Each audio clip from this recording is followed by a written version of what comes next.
नमस्ते दोस्तों। आज की कहानी एक ऐसी नर्स की है जिसने सरकारी अस्पताल के वार्ड नंबर 13 में ऐसा मंजर देखा जो उनकी समझ से बिल्कुल परे था। आखिर क्या हुआ था उस रात उनके साथ?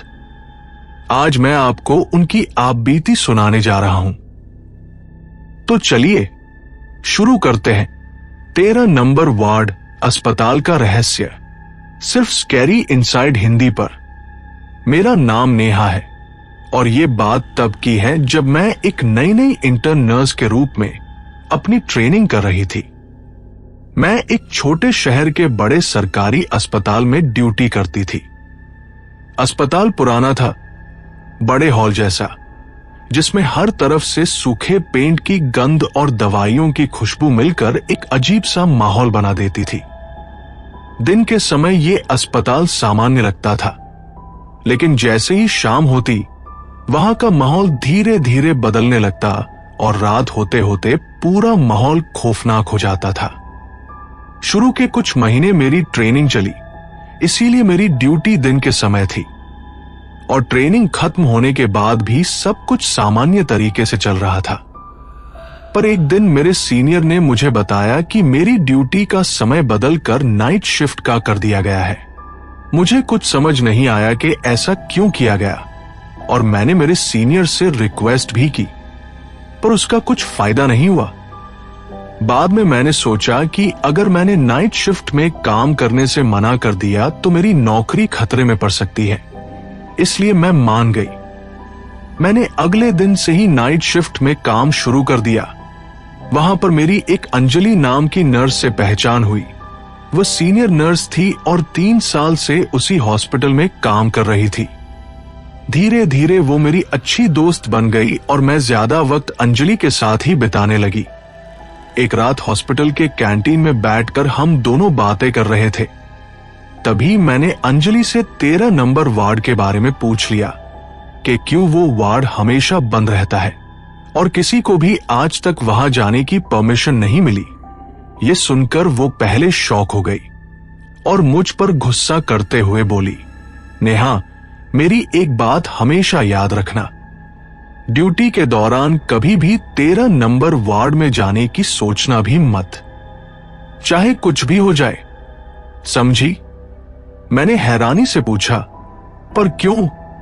लेकिन उसने मेरी बात का कोई जवाब नहीं दिया और उठकर चली गई। इससे एक बात तो साफ हो गई थी कि कुछ तो बहुत ही अजीब था उस वार्ड में, लेकिन मैंने ज्यादा ध्यान नहीं दिया। कुछ हफ्ते बाद एक रात मुझे दूसरे वार्ड में एक मरीज को दवा देने के लिए जाना था और जैसे ही मैं इंजेक्शन ट्रे लेकर वहां जाने लगी, तभी मुझे रास्ते में उसी 13 नंबर वार्ड में से अजीब अजीब आवाजें सुनाई देने लगी, जैसे कोई अपने नाखून से दीवारों को जोर जोर से खरोच रहा हो। मेरे पैर एक पल के लिए रुक गए, दिल जोरों से धड़कने लगा, लेकिन थोड़ी हिम्मत जुटाकर मैं वहां से चली गई और काम खत्म करके अपने ड्यूटी रूम में आ गई। लेकिन मेरे दिमाग में वही सब घूम रहा था। एकदम से मुझे याद आया कि हमेशा तो उस वार्ड के दरवाजे पर ताला लगा रहता है, पर आज वो लोहे का पुराना दरवाजा कैसे खुला हुआ था। मैं ये सब सोच ही रही थी, तभी अस्पताल के फोन की घंटी बजती है। मैंने फोन उठाया तो सामने से बहुत ही ठंडे और धीमे आवाज में किसी ने कहा कि मरीज का चेकअप करना है, जल्दी से वार्ड नंबर 13 में आ जाइए। मुझे कुछ समझ नहीं आया। मैंने जल्दी से फोन रखा और अंजलि को उस कॉल के बारे में बताने के लिए भागी, लेकिन पूरे अस्पताल में वो मुझे कहीं नहीं मिली। वापस आकर मैंने सोचा कि मुझे 13 नंबर वार्ड में चेकअप करने जाना ही पड़ेगा, क्योंकि ड्यूटी आखिर ड्यूटी होती है। जैसे ही वहां पहुंची और दरवाजा ढकेल कर खोला तो अंदर का माहौल और भी भयानक था। ट्यूबलाइट हल्की हल्की जल रही थी, पंखा पूरी आवाज के साथ घूम रहा था और एक अजीब ठंड का एहसास अंदर तक घुस रहा था। मुझे मरीज के पास जाकर उनका चेकअप करना था और इंजेक्शन देना था। मरीज एक बुजुर्ग आदमी थे जिन्हें ऑक्सीजन लगा हुआ था। उनके चेहरे पर अजीब सी शांति थी लेकिन आंखें आधी खुली थी, जैसे मुझे ही घूर रही हो। इंजेक्शन देने के बाद मैं जाने लगी, तभी पीछे से किसी के चलने की आवाज आई। मैं घबरा गई, पलट कर देखा तो कोई भी नहीं था, बस वही मरीज बिस्तर पर था। पर फिर भी मुझे ऐसा लगा जैसे कोई मेरे बिल्कुल पीछे खड़ा हो। मैं तुरंत वहां से निकली, लेकिन उस दिन मुझे समझ आ गया था कि अंजलि मुझे शायद इसीलिए मना कर रही थी। कुछ दिनों बाद एक रात मैं अपने ड्यूटी रूम में बैठकर काम कर रही थी और रात के 2 बज रहे थे। तभी अस्पताल के लैंडलाइन फोन की घंटी बजती है। मैंने फोन उठाया।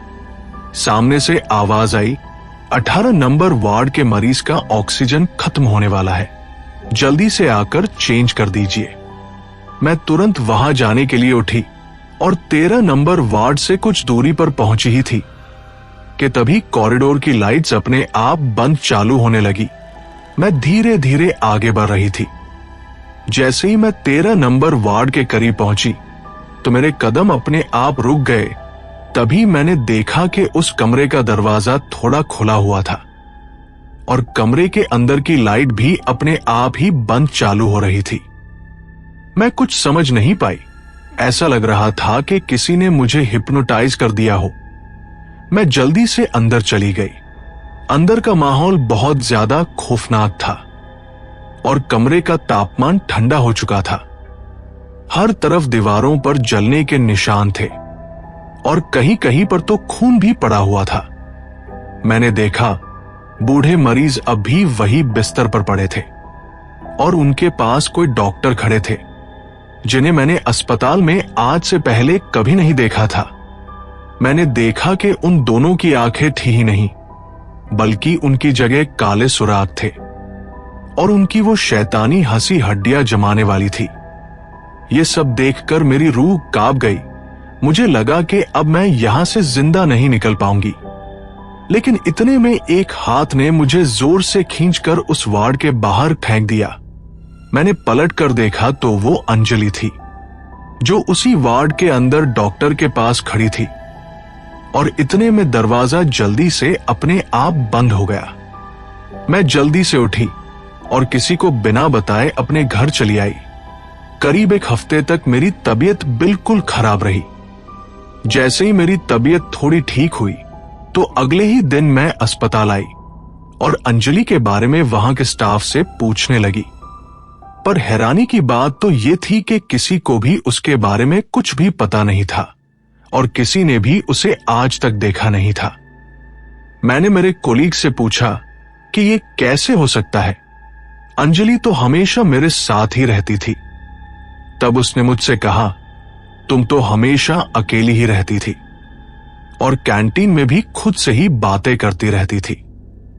उसकी बातें सुनकर मुझे थोड़ा अजीब तो लगा, पर मैंने वहां के वार्ड बॉय रमेश, जो 10 साल से उसी अस्पताल में काम कर रहा था, उससे 13 नंबर वार्ड के बारे में पूछा।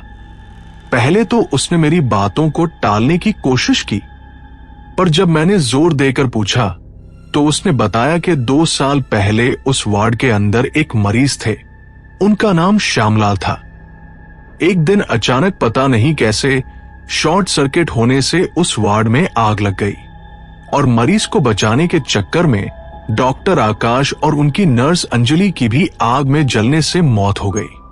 उसकी बातें सुनने के बाद मुझे अपनी आंखों पर यकीन नहीं हुआ कि इतने दिनों से मैं जिसके साथ बातें कर रही थी वो एक आत्मा थी और उसी ने मेरी उस रात जान बचाई थी। क्योंकि भले ही वो एक आत्मा ही क्यों ना हो, पर मेरी बहुत अच्छी दोस्त बन गई थी। इसीलिए अंजलि मुझे वहां जाने के लिए हमेशा मना करती थी। आज मैंने वो नौकरी छोड़ दी और अपने शहर वापस आ गई। अब मैं यहां एक छोटे से प्राइवेट अस्पताल में नौकरी करती हूं और मैं अंजलि को दिल से धन्यवाद कहती हूं, क्योंकि आज मैं अगर जिंदा हूं तो शायद सिर्फ उसकी ही वजह से। तो दोस्तों, कैसी लगी आपको आज की कहानी? अपना फीडबैक हमें कमेंट में जरूर बताएं। ऐसी और कहानियों के लिए स्केरी इनसाइड हिंदी को सब्सक्राइब करें। मिलते हैं अगली कहानी में। तब तक के लिए कहानी सुनते रहिए।